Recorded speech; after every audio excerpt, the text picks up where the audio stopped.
sports fans out there, and welcome to the Hot Seat Sports Talk. And we're back, and we're accompanied by WXYZ Sportscaster Brad Galli. Welcome, Brad. Thanks nice to have you. Thanks for having me, guys. Glad you guys dressed up. You look good. Oh, thank you. Thank you. No, it's an honor to be here, man. I have family that went to Fraser. My dad graduated from here. My Uncle Tom graduated from here. My Uncle Jim graduated from here. So Fraser's always been something pretty close to our hearts, and it's an honor to be with you guys. Thank you. All right, so you attended Brother Rice High School in 2005, am I right? Yeah, I graduated in 2007. I was part of a state championship team. In 2005, I was the, I think, 12th string tight end. Wow. So not a lot of playing time. But yeah, I grew up in Metro Detroit and always loved sports. And then at a point realized not very good at them. So I need to start figuring out what I want to do with my life. And ultimately decided maybe broadcasting and talking about sports could be an avenue to stay close to sports, but realizing that I wasn't going to be able to play them down the road, Right. That could be a way to do it. Wow. What were some of the classes that you took to prepare you for a broadcasting career? So what you guys have here at Fraser is remarkable. We had nothing like this at all. Mrs. Triboldi was awesome, and she had hooked up one camera to let me do the daily announcements, and I was part of a rotating group of people that did them. Just the normal, we'd get a script like you guys would get, and here's today's announcements, and get your prom tickets here. And some people just wouldn't show up. And I'm like, well, I want to do this. This is what I want to do when I grow up. So I said to her, I'm like, what if there's a way you could put me on the daily announcements and then just have somebody else rotate with me? And she goes, well, you're reliable. I'm happy to do that if you're going to be here every day. So I did it every day for my senior year, and then had a rotating crew of people there. I'd say the other classes were really just basic. I mean, I did math, history, we had theology, not just your core classes, nothing really out of the ordinary. You guys are a step ahead. You're a step ahead, so hire me when you get big jobs, all right? Please. What college did you attend? I went to Marquette University in Milwaukee, Wisconsin, a Big East school where Dwayne Wade went, Okay, and that's a school's claim to fame, where Jimmy Butler of the 76ers went. But right before I decided where I was going to go for school, I knew I wanted to go into broadcasting, and one of my friends who went to St. Hugo Elementary School in Bloomfield Hills with me and then went to Brother Rice, he was at Marquette. And he said, Brad, you're going to love it. You had to come check it out. And the faith element for me was a big part of what drew me there as well. And so when I went to visit it, it was in the middle of winter. It was about 5 degrees. The snow was up to here. The lake effect coming off of Lake Michigan in downtown Milwaukee was brutal. My face was burning. And then as we're walking through the library, this guy runs out of the library in shorts. And my buddy Brian goes, that guy wears shorts no matter what every day. I'm like, this is the school for me. This just seems like the wackiest place. Is that you? That's He's him. the one that wears the shorts every day? Yep. Except Man. for today, because he has to dress Yes, like this yeah, for he has to wear his an athletic event. Game Nice. days, we always have to wear our warm-ups. All right. No. Is the jersey on underneath, ready to rock too? Oh, it's just a t-shirt for when I go to the gym or something. But any other day than that, he's always Shorts. always in Always shorts. in shorts. Literally, that's him. Every single Makes time. you unique. That's Yeah. awesome. Yeah. So, us three, we're seniors this year. Yeah. In a few months, we're going to be graduating, and I assume all of us, we're going off to college. Yeah. What was the best part of college for you? Best part of college, I think, was opening up my worldview. I think growing up in Michigan, I loved it. I absolutely knew that I wanted to come back and work here. And I dated a girl in high school that I ultimately married. I knew I was going to marry her. I wanted to marry her. And we talked about wanting to move back here with our families. But going away to college, and no matter where it is, if it's in-state, if it's out-of-state, if it's down the road, if you're going to commute, if you're going to live at home, what was so special was, I think, just learning more about other culture. And finding out people that lived in different states and different backgrounds, and learning that not everybody comes from the same background. And you learn that in high school and you see it here, but you know those stories, right? For a lot of the kids that you go to elementary and you go to middle school with, and then you go to high school with, and it just becomes habit to kind of know everybody's story, and that's great. But then going off to college and really going there with a bunch of strangers, it was really eye-opening, and I enjoyed it, and I challenged myself to learn more, and I ended up taking 5 classes with a professor who really challenged my worldview, and he was a priest, and ultimately we flew him in to marry us for our wedding. So just opening my eyes, I think, to things that were outside of what I knew, and it's not really what I expected, and not what I said I want to go to Marquette to do, but I enjoyed that part of it for sure. Wow, so that's So amazing. after graduating college, did the school help find you a job? And what was your first job after college? And what was your big break in broadcasting? That's a few questions there. I'll try to go back and think. When I went to Marquette, I knew, this was like the minor leagues, right? Like this was the next step is a full-time job, hopefully somewhere, right? When you graduate college, the goal is to get a job. So I treated it like it was in the minor leagues. I'm not messing around. I'm in college. I'm gonna have fun like most kids do. But when I step between the lines, like athletes say, and we're in here, I'm gonna go to work and I'm gonna put the time in. So as a freshman at Marquette, you're not allowed to go on the air. That was always kind of the rule. But again, kind of like back in high school, I just kept showing up. And I did all the behind-the-scenes jobs, and we did live volleyball broadcasts, and I'd carry the cords for the senior sideline reporter and make sure that he or she was ready to rock. And ultimately, when someone just wouldn't show or someone would get sick, or maybe it was a small enough soccer game and our team didn't have a good record, they said, "All right, Brad, well, you can go on the air." So I just kept being there because I wanted it and I stayed hungry. Like you guys have been doing this for 3 years now. You've stayed hungry, you've stayed consistent with it, and that's so admirable. So that was kind of my goal of I got to just grow and get better, and kind of push the boundaries a little bit. So my sophomore year comes around and they put me on the staff for the sports department at our student TV station. And Marquette was playing against Notre Dame on prime time, which used to be Big Monday on ESPN. They had the Big East games. And Jay Billis was going to call the game. We thought the world of Jay Billis. And, big time guy, he's got millions of Twitter followers, brilliant basketball commentator. And I said to my coworkers, I said, what if we got Jay Billis to appear on our show? And they're like, well, that's cool, but there's no way he'll do it. I'm just going to ask him. And much like you guys have asked so many people to come on your show, most of the time they say, yeah, right? I mean, they're human beings just like the rest of us.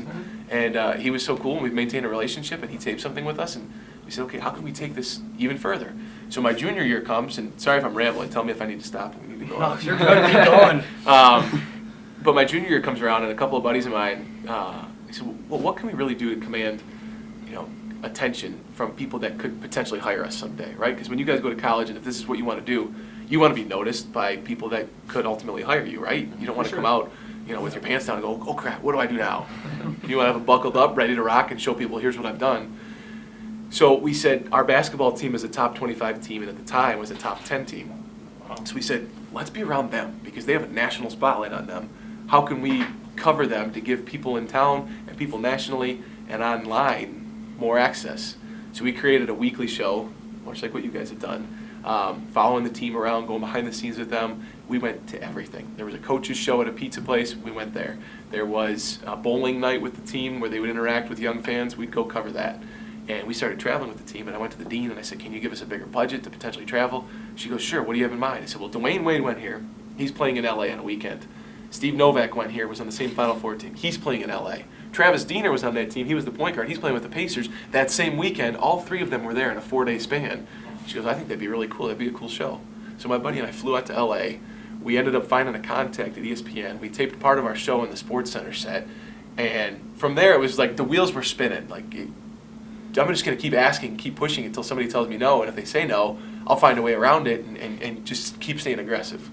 And ultimately, that attitude kind of permeated throughout our department. My producer and really close friend there is a producer at ESPN now. Another guy that's on that show works at Fox 2 here, and another one of our buddies that was on that show with us works in the country music industry in Nashville. So he stepped away from broadcasting, but he's got a successful career too. It was a great crew to be around, and I loved the experience. Wow, that's amazing. I didn't really answer your questions, amazing. really, did I? No, you answered it perfectly. No, you're doing You great. did. You're doing great. Yeah. So we've seen local sportscasters leave for the bigger markets Yeah. like ESPN, like you just said. Yeah. Would you ever consider following that route? My friends have asked me that, right, since I've gotten this job, and my dream job was always, I watched Don Shane, who came before our time, and before you guys probably could remember watching TV. He retired in 2012, but he was the guy in town for 25 years. And I want to be like Don. Don gets to interact with the players, and he would have a segment called Dare Don, and he'd be on the field with some of the Lions players. And Chris Spielman was a linebacker. He's a Fox broadcaster now. Tackled Don, broke some of his ribs. He was great, interactive, got real questions. And when the Red Wings won the Cup, he was around so much, they said, you got to drink out of it, Don. So we run footage of him and how special he was to the sports fan here, getting them. He always said, this was the best tip he ever gave me. He said, when you walk into an arena, you have a credential. There are millions of people in the city and the state that would love to have access to that locker room like you have. Don't tell them the Red Wings play tomorrow night against the Toronto Maple Leafs at 7 p.m. He goes, tell them something that happened in that locker room that they don't have access to. I thought that was just awesome. So ultimately, to answer your question, I wanted to be like Don always. And my friend said, well, then when do you make the step to ESPN? And my response is always, if ESPN calls, I think I'm going to take that call. If NBC Sports calls, I'm going to take that call. When you get there, you get there. But like the athletes that we hear from all the time, you just take it one day at a time and you work as hard as you can. Because I'm still young, I'm still learning, I'm still growing, and I just hope to be better tomorrow than I was today. Wow. Yeah, like you said, you've obviously met a lot of big-time sports figures in your career. And I have to ask you, did you, this is an old-time hockey guy, did you ever meet Bob Probert? Never met Bob Probert. I never did, but a lot of his teammates speak so highly of him. Joe Koster was really, really close with him, and Joe does a lot of great work in the community. The last night of Joe Louis Arena, we stayed on the ice live through midnight, right? We're doing live reports the whole night. Noticed something was happening, and somebody from the staff came over to me and said, Bob Probert's family just spilled his ashes in the penalty box. And we look over there, and I didn't want to be crude and take pictures. There's spilled ashes. It happened. It was in public. But we went on the air and reported that because there was so much sentimental value. And you guys know this fan base for the Red Wings is hungry for a winner. Yes. For so many years, all this town knew was a winner with hockey. I mean, over 25 straight years of making the playoffs. Incredible. What a streak. I mean, in pro sports in North America, almost untouchable. I mean, it was always a graphic that you would see on every broadcast of saying everyone else in sports, the Red Wings. I mean, they were clearing away the standard setters as far as playoff consistency, and they won championships. He was a part of that wave that helped get them there and helped Steve Yzerman kind of take that next step. But to directly answer your question, I never had the chance to meet him.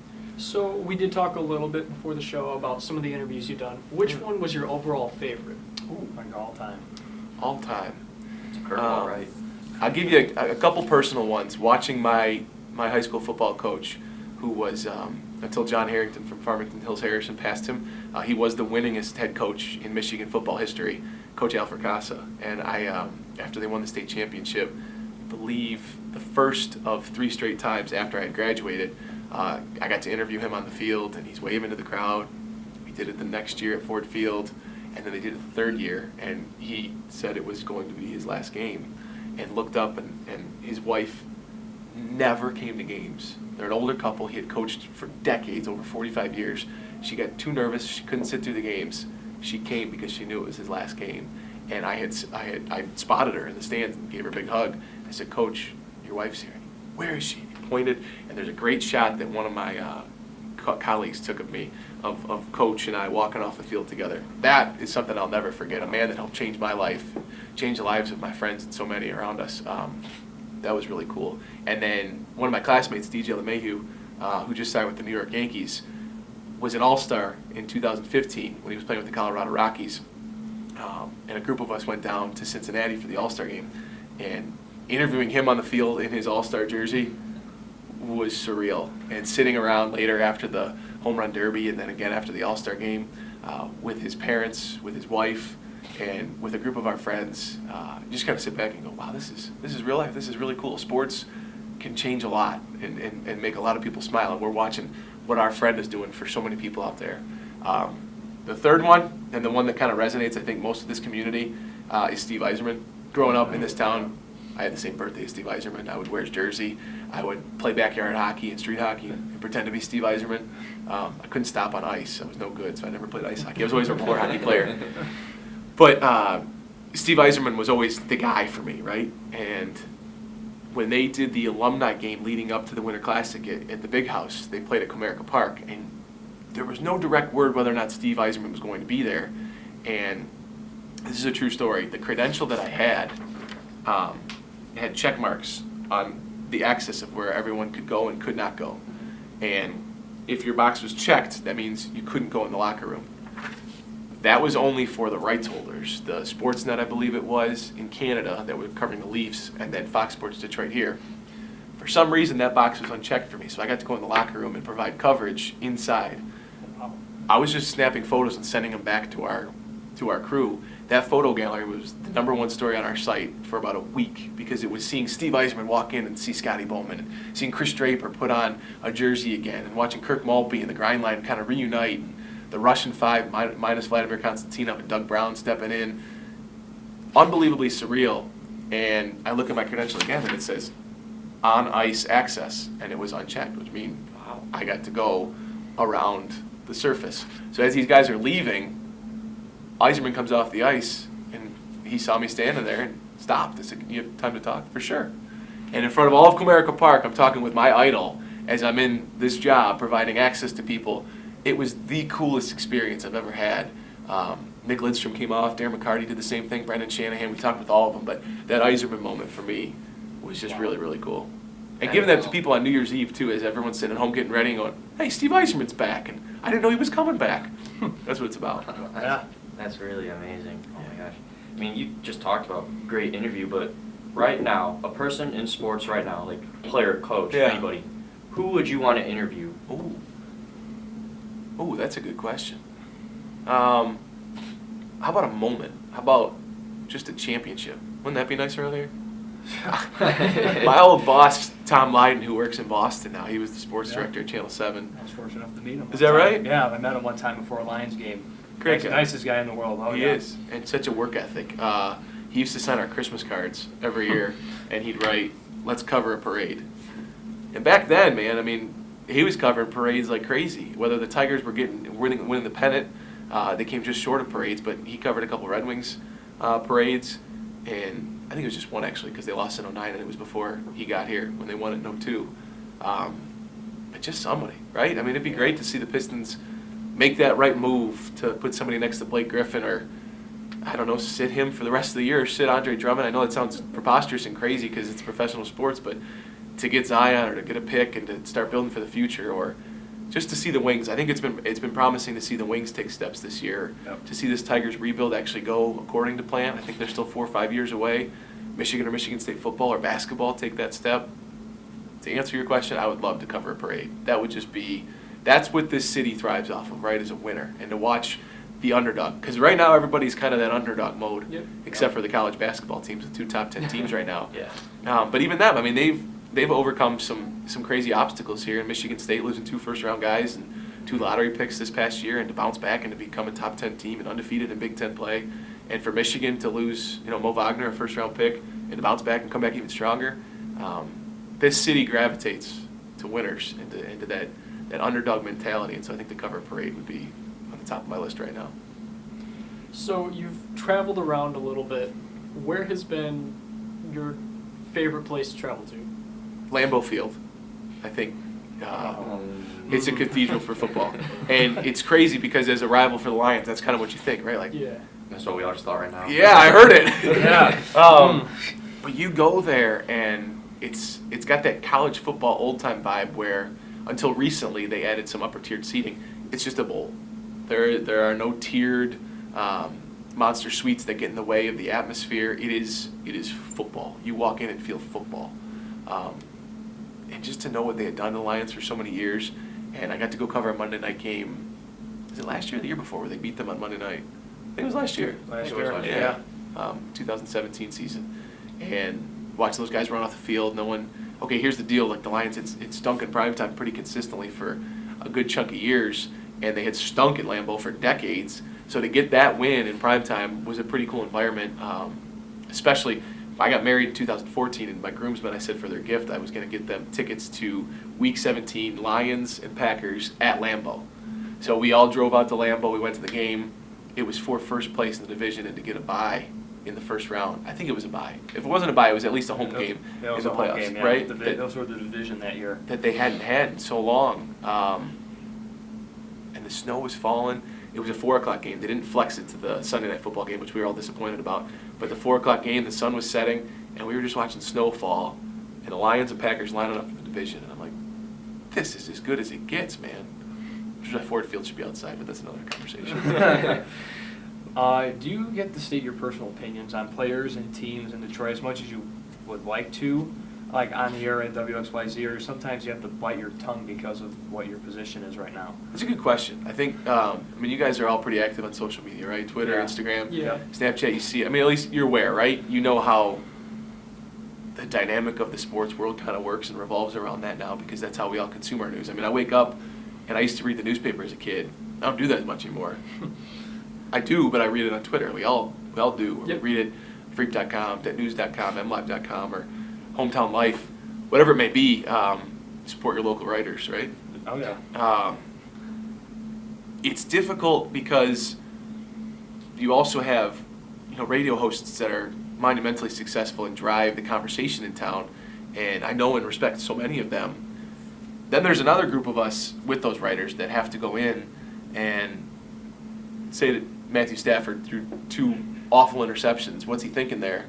And you got to go talk to him the next day. And that's part of sports reporting. You have to call it as you see it, and you have to be the voice of the people. That's why we get these jobs, right? That goes back to that lesson that I told you that Don had shared with me forever ago. You have that credential. What do people get access to from you that they can't get sitting on their couch?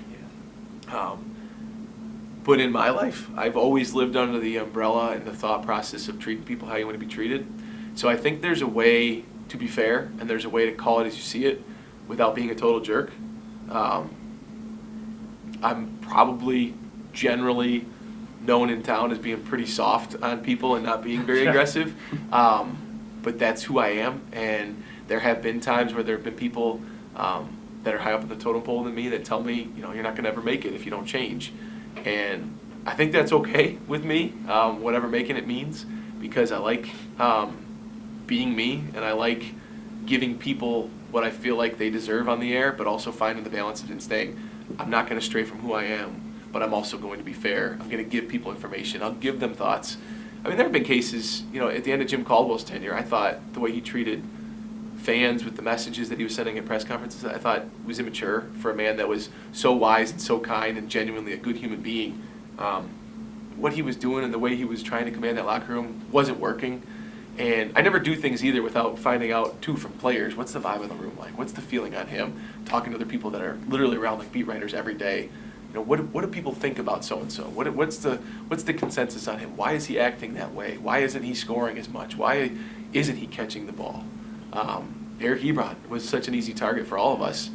And that was fair. I mean, he was a first-round guy who came out and said to me the night he was drafted, I want to be Jimmy Graham. You know what? No, I want to be better than Jimmy Graham, and I can be. You've painted a bullseye on your back. And I interviewed a kid yesterday. He was 13 years old, 7th grade kid that was offered by Michigan, he said. Quarterback. I said to him and his dad, I said, why would you put this on social media? He goes, this is good publicity to get him out there, and he can handle this. There's a lot that's going to come with him and the pressure that's going to come on him for the next 5 years before he makes a decision. People that step into the forum can handle it. I think we've seen Ebron step away and handle it in a different light.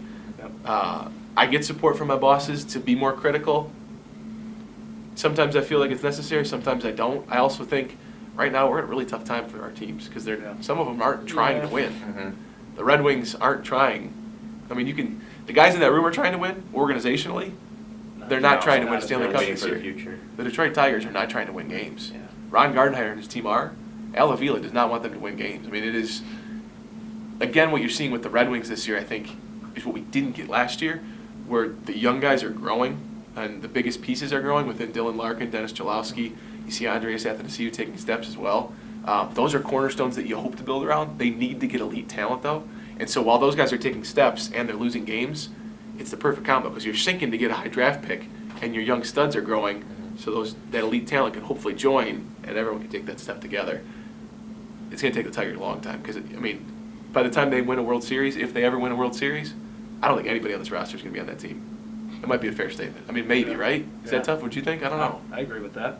You don't have to. Unless they're all exceptional right now and just grow, but yeah, I pretty much agree with you. It's tough, man. Here locally in Detroit, you work alongside with Justin Rose, Yeah. Dave Rexborough, and so many others. Do you have personal relationships outside of work with these people? Yeah, I think the best part about where we work is it's a true community. Justin's from here. He has a lot of hometown pride. He's got a lot of people in his corner, and we work so diligently and so hard in our department. We only have 2 full-time people in our department, and Justin and I, and then we have producer Mike Foss, who's been with us for half a decade now, working part-time, and that guy works his tail off. He's another guy who's from the state of Michigan. Dave Rexroth has, people always say, oh, where is he from? It seems like he's from here, but he's not. So many people embed themselves in this community because for so long, Detroit was that last stop for people in their career. And as the population's dwindled, and we've seen it in so many different cases, people use Detroit sometimes as a leapfrog to get to other markets.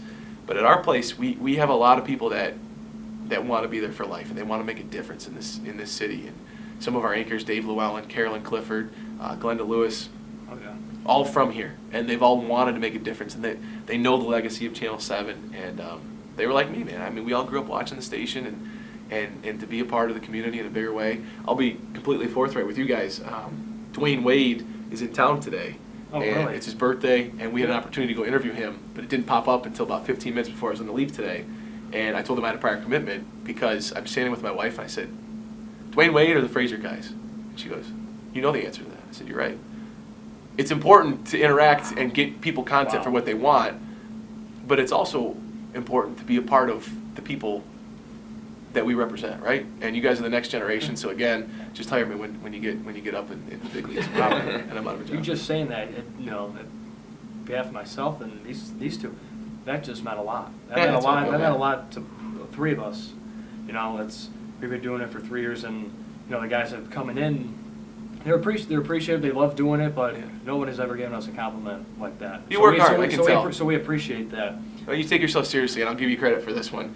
Social media is such a big thing. We've watched people that have come through our place and either job shadowed us or interned for us, and we keep an eye, right? Because in this business, people are getting younger and younger, and it's always interesting to watch the dynamic of how they treat their social media, whether they treat it just for personal use or to get the likes, or if they treat it as a tool to ultimately try to land a job. And what impressed me so much about you, Aaron, when you approached me on Instagram, that's where we started. It was just an Instagram conversation, and I look at how you handled yourself, and sometimes you don't know. And so I give you guys credit, and everybody that's watching, just always know that people are out there taking a look at what you're doing, and you guys are taking great steps, and you've got people behind the scenes here laughing at you for approaching me on Instagram. Is she laughing? Are you laughing? It worked! Here we are. We're having a great conversation. What's that? Straight to the DMs? Slid right in. Well, it worked, and here we are. That's amazing. Oh, thank you again for that comment, by the way. Yeah, man, absolutely. Everyone can see what we're doing on camera right now, but on a typical workday, what happens behind the camera? What happens behind the scenes? Like, what do you do? Okay, that's a great question. So everybody that works behind the scenes here, you know how important they are to what we're doing. I would encourage everybody. You're in front of the camera, run the camera for another show. I don't know if there's an entertainment show here, if there's a news program here. Is this it? This is it. They built all this just for you guys? We have for announcements. We have daily sometimes. announcements here, but this is basically Learn how it happens. Learn how it works, because I did that in college, and it's so helpful. Today, I am the only person scheduled to work in the 7 sports department. So I'm doing this. Last night cut a Dwayne Casey soundbite talking about how hungry the fans are, knowing that, okay, we should probably use that tomorrow. My producer Mike said, I think that's a good thing for you to use tomorrow. So we saved that. We're going to use that potentially. We did have one of our camera guys go to Red Wings practice today. It's the last availability before February 1st. Is that crazy? They go on the road, then it's the All-Star break, and then they have their bye week. So we're not going to talk to them in Detroit until February 1st. Wow. So I'm going to put a little bit of that together, explain that to the people, and then find out what the day's news is. And then I told you guys before we were getting going here, we've got a really special young man in Bloomfield Hills who's got a benefit game tonight. So I'm going to go film that. I've got the camera in the car, go interview him, and then I'll take that back, and we edit on Final Cut Pro. So I'll put that together, drop down a rundown in, and kind of slot everything together. I'll write our scripts, and then I'll put our graphics together, make sure we get everybody's name right, and sometimes that doesn't happen, and that's not great. And then once we're done with that, I'll come back, go into what's called our CMS, which is how we build our website, and I'll cut out all the clips that we just ran on our newscast. And then throughout the day, too, I got to keep our website updated, our Twitter feed, our Facebook page, and make sure that we're staying up to date on the news. Yesterday, we're putting together our Sportscaster. We go, what's our lead story? Email comes in, Lions hired the new offensive coordinator. There's our lead story. We had a bunch of stories that were secondary, third stories. We didn't have a lead story. I'm rambling a little bit here, but there's a lot that goes on every day. And I'll tell you guys, as guys that love sports, it is so fun. It's so much fun getting to do all of this. It doesn't feel like work. It doesn't feel like a drag. We have great support from our managers and our leadership and my colleagues. It's 2019. Everybody's asked to do more with less, and that's expectation around every job. And in our place, we've got a lot of hungry people that do that in so many different capacities. Okay. So with traveling a lot, that comes with some time away from family and everybody close to you. Has it ever been a struggle to leave? So, good question. I've traveled less as time's gone on, mainly because our teams aren't very good right now. When I got into Channel 7 full-time as an employee, it was 2011. Traveled with the Tigers in the playoffs, covered the World Series in San Francisco in 2012. travel with the Lions on Monday Night Football because as an ABC station here, we simulcast the games with ESPN. So they would send me on the road a bunch to Chicago, to Green Bay, to Seattle. As time went on, like during that point, my wife was a graduate assistant volleyball coach at Xavier University where she played. So she's in Cincinnati, I'm in Detroit. We would travel to see each other, but I was living at home, back home with my parents, knowing, okay, we're going to get engaged and married soon, so I'll save up some more money, live at home. I was happy to go travel. So now that we have 2 kids under the age of 2, I still love traveling, but we have to plan and say, okay, well, who's going to watch the kids here? How are we going to do this? Are you going to be able to watch them both by yourself? She works now as the associate head coach for Oakland University's volleyball team. So she travels a lot, even more than I do, and she recruits a lot. So we just planned a trip. I'm going to spring training with the Tigers in mid-February. She's going to come down with the kids and meet me there. But she just texted me yesterday and said, oh my gosh, right before we leave for Florida, I'm going to have my parents watch the kids because I'm going to Kansas City for a work trip for the weekend. I said, hey, they got great barbecue. Bring some home for me. So it's a balance. It's definitely part of it, but it's a good balance to have because if you're traveling, it usually means you're covering something pretty cool. That sounds good. Yeah. Oh yeah. So now during the fall, you go out to different high schools every Friday night for game of the week. And what's up with Fraser? How come you guys never vote, man? I put you guys in every year. Oh, we vote. Hey, we vote. vote. Hey, Really? we vote. We Hey, always. You guys vote? Oh They yeah. send it to us. They're like, You go vote too? Oh yeah. Oh yeah. Oh yeah. Man, We just Yeah. don't get enough support. I Oh love it. yeah. They send it to everyone via social media. They're like, go vote. I think for an us. email, It's too. fine. I mean, My it all mom- depends on because I played. This year was my last year's kicker, Yeah. starting kicker this year on the varsity team, and going 1-8 was not our Yeah. No, it's not greatest what year. you're But looking 4 for. and 5, we were in the running to get on there. But there was other great matchups like Eisenhower and Chippewa. I mean, it's Yeah. hard for us to compete with bigger schools like that. But what is your experience like going to these schools and like what's the most crowded game, energized game Ooh. that you've ever been at? We went to Heartland this year, and they reached out to us on Twitter and asked us to come again. Slide into the DMs. She's cracking up. She's loving it over here. But this kid, he was an aspiring broadcaster. He is an aspiring broadcaster, and he reached out and said, I'd love to have you on. And I went on their show with them. And it was like college game day on a high school level. I mean, they had a tailgate area where there were hundreds and hundreds of people that got there 3 hours before the game. It was nuts. High school game. High school game. Wow. It was crazy. And they had this huge stadium, and it was youth day, so they had all the youth football teams in the area come through. It was really, really, really cool. But we get that every week in varying capacities. We went to Belleville this year, and what's interesting is our camera guy stays to film the game. I leave soon after the game starts. I stay for a little bit, but I got to get back to anchor the rest of our night's coverage, and we have a 10 o'clock newscast on TV 20. So I got to get back in case there's any breaking news. They need me in that first block. I've got to have all my material ready and prepared. Belleville they're long drives. Some of these communities that want us most, they're long drives. Yale, in the thumb of Michigan, the baloney capital of Michigan of the world, wanted us to come out to their game, so we did. It was homecoming. They had floats. As soon as we went live in the air, boom, torrential downpour. Absolutely just poured on. I looked like I had just jumped out of a swimming pool. My hair was soaked. We wear makeup on TV, right? No secret. Makeup was running like I was like, the damsel in distress in a movie, or a clown like the Joker had just run through the rain. It was crazy. Wow. Going out to high schools, though, I will tell you, I've had people in the business again tell me, what are you doing lowering yourself to go in to cover high school football? Why would you go do that when you can cover pro sports teams? And there have been instances where, as the sports anchor, we've had other people on our staff go cover big breaking news. Brad Osmus, I believe the news leaked that he was going to be fired, or Al Avila said he was going to let him go or not renew his contract on a Friday night. And I was already at our game of the week. And I was a little frustrated because I want to be in the middle of it all. And then I just remembered, where are we? And as soon as I went on the field, I asked the coach, I think it was in Rochester, I said, I'd love to interview you and one of your players. He goes, let's interview him.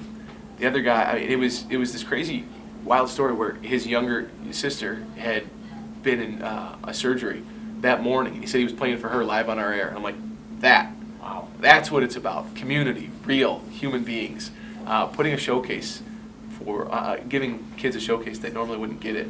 So I love doing high school football. I think it's great. Yeah, that sounds so much fun. Yeah. So now, Brad, you were just named Michigan Sportscaster of the Year. What did that mean to you, and what were the qualifications to receive that award?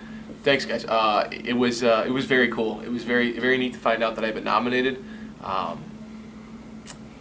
somebody within the Michigan body of broadcasters that are in the National Sports Media Association had to nominate me, and ironically, I believe the high school work that we do stood out at our station. There's a big push for that at our station to be important to the communities, again, that watch us, and the kids, not just saying, hey, here's a soundbite from Stan Van Gundy, here's a soundbite from Dwayne Casey, here's a soundbite from a pro sports figure, which we all do care about, but we like to go the extra mile at my station, and I got a lot of great people that set that bar for us.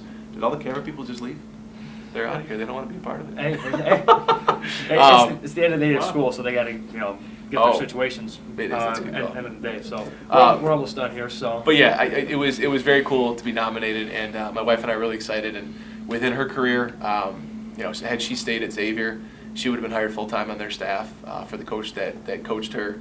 And with all due respect to the head coach that's there now, I always tell Claire, I said, you could have been the head coach at your alma mater, and who knows where from there, because her coach ended up becoming the head coach at Notre Dame. So she could be on the Notre Dame staff at some point, but she sacrificed a lot to move home and to allow me and support me to do what I do. So I thank her all the time, and to be back home, man, and to be talking with you guys at my dad's alma mater and my uncle's alma mater.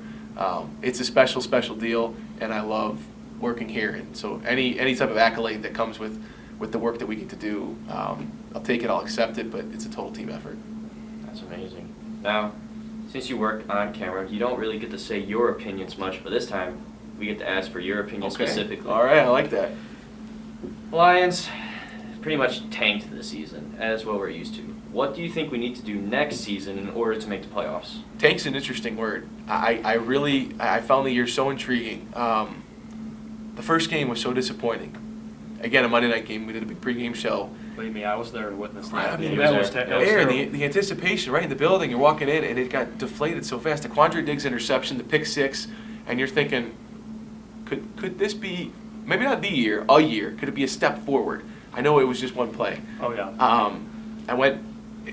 It went downhill so fast, and in ways you wouldn't expect, with Matthew Stafford throwing interceptions. And I respect him, and I think he's the quarterback that can get them to the promised land. I truly do, and I know a lot of people lost faith in him this year. He wasn't himself this year, and I don't know if that was all him.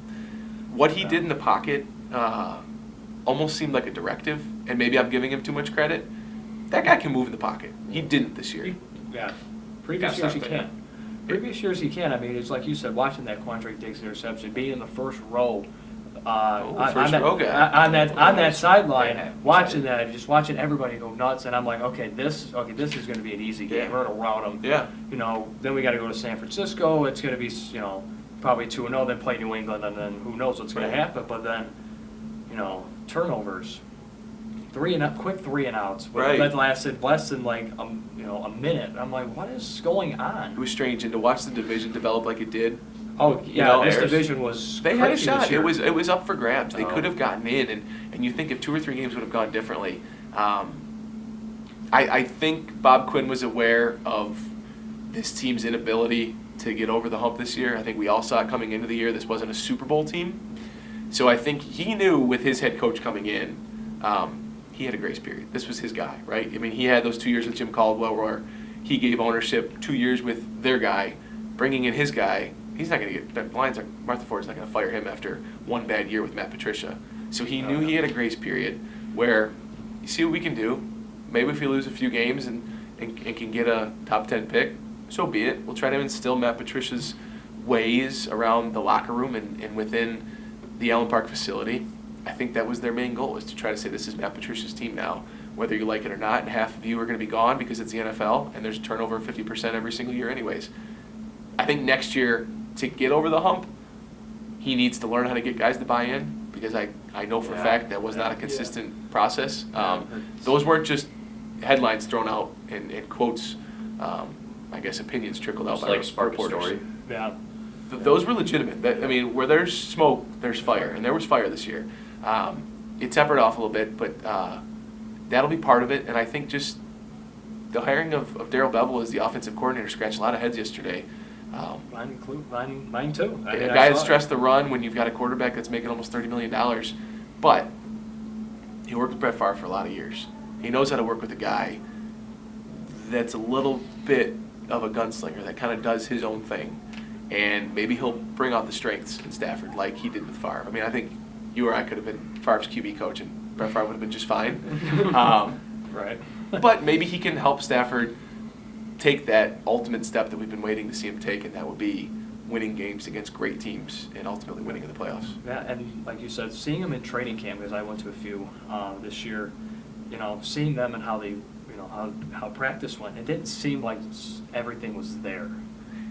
Some things looked right, honestly, but some parts of practice, like, what are we doing? Like, I mean, I think that's training camp is getting the, taking the training wheels off, but I definitely think there's something to what you said.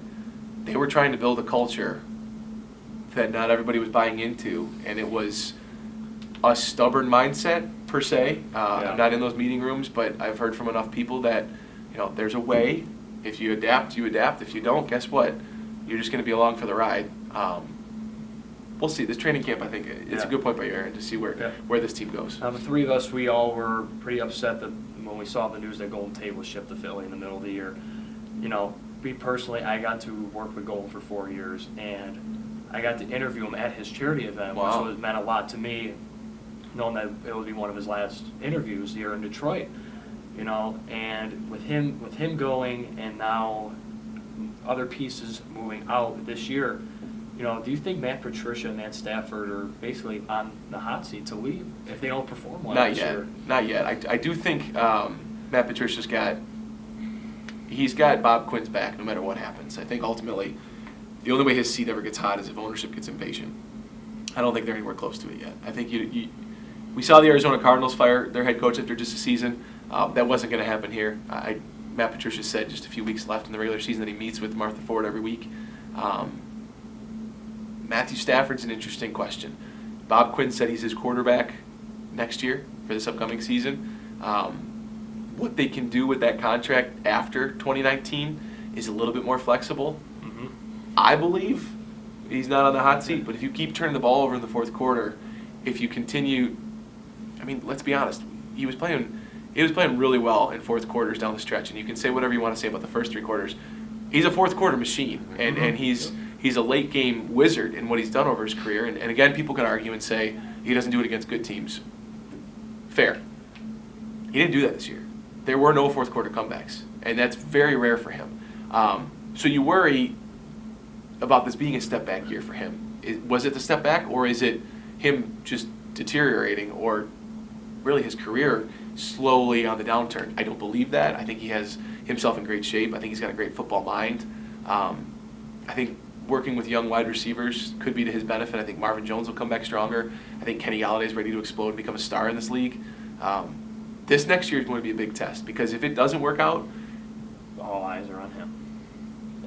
Big time. They're going to be. They're going to be. Yeah, it's going to be tough. If they still had Tate, it'd probably be a different story. It could be, but then again, that's a guy that was they were not going to pay to come back. I didn't like the trade when it happened because, again, like we talked about, I felt like the division was up for grabs. Oh, yeah. And I felt like they could have competed. They were 3-4 when they made the deal. Were they going to win the Super Bowl?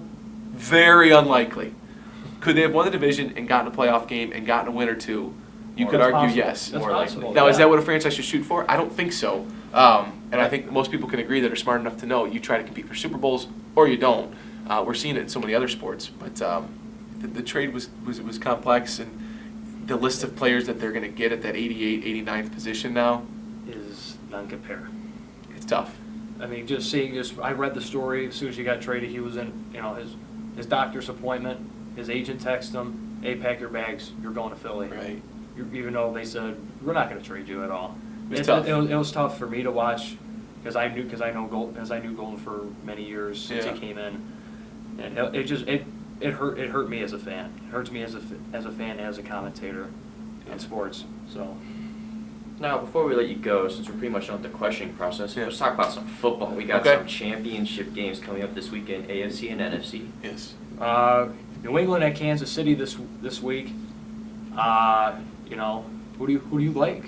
Who do you like representing the AFC this week? It's a tough one, right? I mean, Kansas City is such a machine, and to think about how defense takes over in the postseason, that's not been the story this year. And I think we all knew that wasn't going to be the story this season. No. The offenses and the high-powered offenses with the top 5, 6, 7 teams this year in the NFL were so fun to watch. I think this year in the NFL was one of my favorite years I can remember watching professional football. Patrick Mahomes, the preparation that he puts in is so similar to Tom Brady in that he's ready for any situation. The throws that he makes, we all know, we've seen the highlights, the no-looks, throwing off his back foot, left-handed. The left-handed passes, yep. He's a freak, and I think all of that is by design. He's got, it's just such a great pedigree growing up around sports with his dad. He's a special quarterback. I think the interesting dynamic is the Belichick-Andy Reid deal. They have a lot of respect for each other. Belichick talked about it on Wednesday. Belichick's had his number over the years in the Super Bowl. So it's one of those things where you'll look at it, and if Andy Reid gets that win and leads Kansas City over him, the post-game questions go, you finally got him. And that's got to be weighing on a man. I mean, if you're competing against another person for so many years and he keeps beating you, it's like running into a cement wall and bouncing back. You're never going to get through it. Yeah. It's going to be two titans clashing. It's going to be, take the over. It's going to be a high-scoring game, I think. The only way I think we all get surprised, like we did last week with the Chargers game, is if New England's defense comes out and really just stuffs Kansas City. Because I think then that all of a sudden turns into a story and turns New England into the Super Bowl favorite. Now, I wasn't on your show last week, but I said to my barber last week, and he can confirm it, I said the Patriots were going to win the Super Bowl. I just think it's a team possessed, and I think that defense is so in line with how Bill Belichick has always envisioned defenses. They put pressure on people. The front seven is dynamic enough where they get the pressure, but they can stop the run. The Chargers couldn't do anything effectively last week. And so I think the weather will play a factor a little bit, but we've seen it. I mean, you can put New England in any element, and they win. Yeah. They win. I mean, they're here in the AFC Championship again. I mean, for as long as we've all been alive, you just think of this Sunday in the NFL football season, and you just expect Tom Brady to be there. Yep. It was last week on the show, me and Brian talked about, I wanted to see the Chargers play the Rams in the Super Bowl. I thought the Los Angeles Super Bowl would be a great thing for the NFL, a great thing for business, stuff like that, but the way that they lost to New England, I'm like, what happened to Rivers? I don't know what happened to him. Yeah, we expected a big hurdle for once because we thought Philip Rivers, this is his year. He was a little bit of MVP conversation. Just the Chargers look great, but all of a sudden, just Tom Brady came, just usual Tom Brady. And their running game. I mean, New England's running game was great. That's another thing to think about with this. Just to go back to the Lions hire, you got Tom Brady, and they ran the ball like crazy on LA. I mean, insane. So if you're Darrell Bevell, you come into a job and you see Kerryon Johnson, who for the first time in a long time, you watch a Lions running back and you go, that guy's got an extra burst that I haven't seen Since number 20, Barry Sanders, yeah. Right, we had Reggie Bush in this town for a while, towards the end of his career. But you're right. I mean, it's been Barry Sanders, Billy Sims, those guys. Yeah. Absolutely. Yeah. So I mean, utilizing the run is something New England did well last week. You'd think with that weather and the situation in Arrowhead this week, they'll have to probably do it again. So now we talked about the one LA team. Now the Rams go into the Dome. Yeah. A rematch, just like just in the past year. Rams, Saints. What do you think of the NFC? First one to 70, right? It's gonna be nuts. It's gonna be so fun. Which one's the early game? Which one's the late game? You guys know? The early game is New England game. Okay, and so is it 4 o'clock that they'll be at? 3:30. You got it right there. 3:30, 6:30. These guys are prepared, America. It's gonna be high scoring, and I think it was weird watching the Eagles and Saints game, not really having any stake in that game, and I'm sitting with my brother watching, and he goes, "Who are you rooting for?" I said, "I really like Drew Brees, man," and I love the New Orleans story. I went to New Orleans a couple times in the last few years. That community still leans so heavily, puts so much hope into the Saints football team. But then Nick Foles doing it again it was wild to watch. And having Brandon Graham, a local guy that we've covered and talked to for so many years, be a part of that defense, would have been fun to see him make another run. Just two fun teams to watch last week. Ultimately, with it being New Orleans, and now you get that LA team. It's still so young, so dynamic. Everybody's picked before the season to win the Super Bowl.